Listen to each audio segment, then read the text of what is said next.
Trump demands $230 million for past investigations concerning his mishandling of security secrets, which he has actually bragged about to others. And the FBI discovered these files at Mar-a-Lago.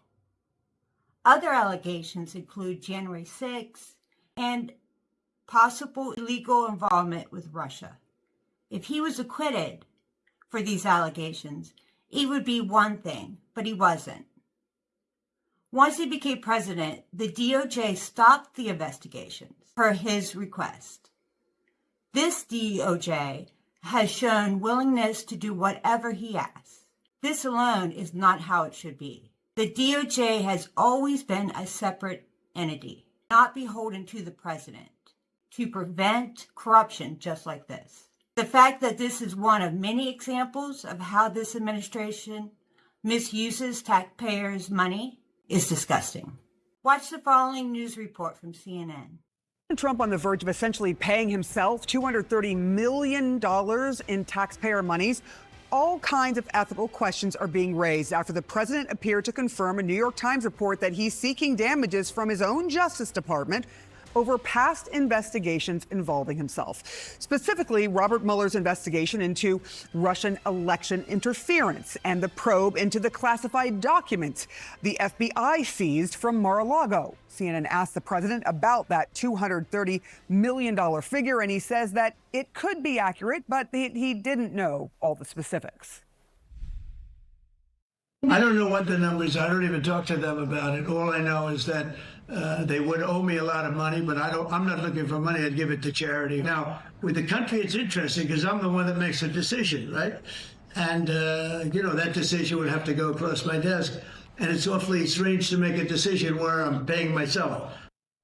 Joining me now is CNN senior legal analyst Ellie Honig. Ellie, thank you so much for coming in this morning. Does the president have any legitimate grounds for this claim, saying, this is about damages for someone who went through these investigations and had to pay their lawyers, obviously? Well, Sarah, ordinarily, any person who gets charged by the Justice Department can make one of these claims, can eventually file a lawsuit. However, the legal bar is very high here. It's not enough to show that you were, for example, investigated but not charged, as Trump was with respect to 2016 election interference. It's not even enough to show that you were charged but not convicted, as with the two indictments against Donald Trump. You have to show something more. You have to show a higher level of ill intent or malice by the U.S. government. That's a really high bar to meet. Not at all clear Trump could meet that. But more to the point, Sarah, there are massive, enormous conflicts of interest here. As Donald Trump said, it's strange to be in a position where you're deciding whether to pay yourself. The key decision makers at the Justice Department are Trump's own defense lawyers, Todd Blanche, or this guy Stanley Woodward, who represented one of Trump's co-defendants in the Mar-a-Lago criminal case. So we've got a massive, I believe, intractable conflict of interest problem here. The Trump administration is also asking for money because of the claims that the FBI violated his privacy for searching Mar-a-Lago for those classified documents. But the FBI did find classified documents at Mar-a-Lago. Does that matter at all?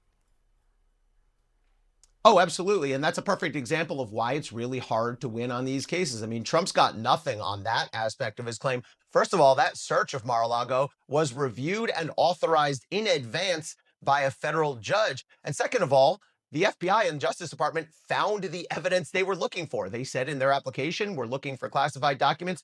Guess what they found? Tons of classified documents. So that's a great example of why it's really difficult to win on these claims, and especially in some of the claims that Donald Trump is claiming he's going to bring. I'm just curious if you expect Todd Blanche, for example, to recuse himself. Would that be the expectation if this goes forward? Well, he 100% should. It would be the easiest recusal decision in the Justice Department history. I mean, he's the person who represented Donald Trump in Donald Trump's private capacity in these criminal cases. But important to keep in mind, Sarah, even if he does recuse, even if Stanley Woodward, the other guy who represented Walton Auto, recuses, this decision will fall to somebody in the Justice Department. And you can bet that person will be well aware that the person making the claim is the president of the United States, and that his bosses at the Justice Department, including Todd Blanche and Pam Bondi, have all done work privately for Donald Trump before and are all loyalists to Donald Trump. So that conflict of interest is almost impossible to cure, in my view. All right, Ellie Hone, it is great to have you this morning. Thank you for breaking that all down for us. Joining me now, CNN senior political commentator David Urban. He's a former Trump campaign advisor. CNN senior political commentator and former Republican congressman from Illinois, Adam Kinzinger, and former federal prosecutor Jeff Toobin. Jeff, I mean, this is allowed, or is it? There is such a thing as filing claims against the government for malicious prosecution. It's very rare. The Times story is a great story, but it doesn't exactly say how they're doing it. There's something called the Federal Tort Claims Act. There's something called the Hyde Amendment that allows you to sue if you were the subject of like really a bad faith prosecution. Like the government knew it wasn't true, but they're going after you anyway. Exactly. There have been very few successful claims under those laws in these circumstances. But obviously, in all of those claims, the defendant is the Justice Department. Here you have the president suing the Justice Department, which is, of course, is run by his appointees, including people who represented him in these cases. So the conflict of interest is just so obvious and egregious. I don't think there would be any way it could be worked out in an ethical way. David, I mean, the president kind of gave a head nod to this. I mean, the timing of this, certainly, it does, you know, there's a shutdown. People are struggling. Does the president deserve $230 million of taxpayer money? Yeah, Anderson, listen, clearly, I don't think so. You know, as Jeff points out, there is a process for this. It's my understanding this case was filed, the process had begun several years ago. So I think the timing is something that's, you know, just kind of percolating up now by the story's kind of making its way to the top. But, you know, does Donald Trump deserve $230 million for what Comey and the previous administration did in the Russia kind of collusion case? You know, if he wasn't president and he was, you know, damaged and somehow, you know, he's pretty pissed about it, and so are tons of other people who got caught up in that, knowing full well that, you know, a lot of people believe that full well that there was no collusion, everything was made up. You know, the FISA warrants were, you know, invalid. I mean, there's so many problems with it that, as Jeff says, malicious prosecution doesn't even kind of go there. So I think Donald Trump is rightfully upset about that, but does he deserve $230 million of taxpayer dollars? I don't think anyone would say so. I mean, Congressman, it is kind of remarkable the people who will ultimately decide whether this payment is approved are the president's own top appointees at the Justice Department. I mean, his own personal attorney in one case and Walt Nada's personal attorney. Do you see any scenario in which he doesn't get this money?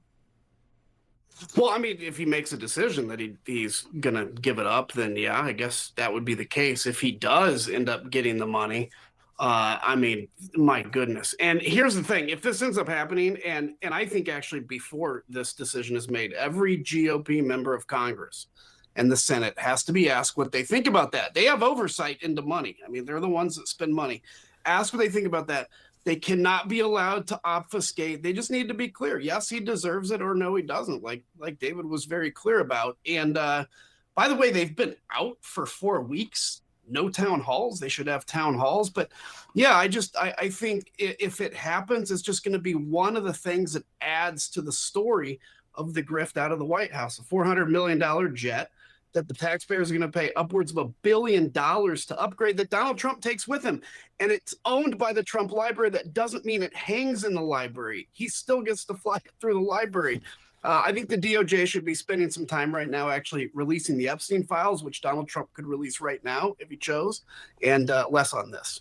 I'd forgotten that detail about the jet, that it belongs to the library, but he gets to fly it. It's not like the Reagan plane that actually sat in the library. It's kind of an amazing thing. It's like a moving library. Anderson, maybe ask Jeff Toobin, is the statute run on this? How long can Trump sue after he's president?